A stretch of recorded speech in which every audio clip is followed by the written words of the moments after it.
תרגול שאיפות נועד לסייע לכם ללמוד כיצד לשאוף באופן הטוב ביותר.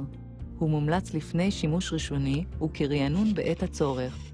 לכניסה למצב התרגול, יש להפעיל את המשאף ולאחר מכן ללחוץ על כפתור ההפעלה ביחד עם כפתור המינוס למשך 10 שניות. כעת יופיע מסך בחירת שפה. לאחר בחירת השפה הרצויה, יש לאשר את הפעלת מצב התרגול על ידי לחיצה על כפתור הפלוס. שימו לב, במצב תרגול נוריות החיווי דלקו בסגול ותופיע כוכבית בפינה השמאלית העליונה של המסך. המשאף מוכן כעת ל4 שאיפות התרגול. לפני ביצוע השאיפה יש לנשוף אוויר החוצה ומיד לאחר מכן להצמיד את השפתיים לפייה ולשאוף. שאיפה תקינה נמשכת כ3 עד 4 שניות. שימו לב, עוצמת השאיפה צריכה להיות טבעית לכם וללא מאמץ.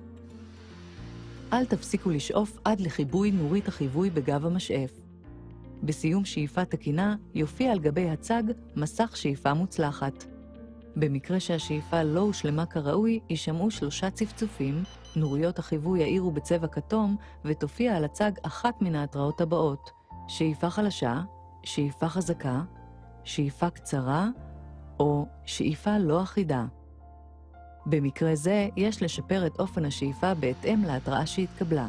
שימו לב, המשאף מוכן אוטומטית לשאיפה הבאה ואין צורך ללחוץ על הכפתור לשם כך. לאחר 4 שאיפות תרגול, תשאלו אם ברצונכם לבצע תרגול נוסף. אם אתם מרגישים מוכנים, אפשר לסיים את שלב זה ולעבור למצב השימוש. אנו מאחלים לכם שימוש נוח ונעים במשאף סייקי, ומזמינים אתכם לחזור לסרטוני ההדרכה בכל עת.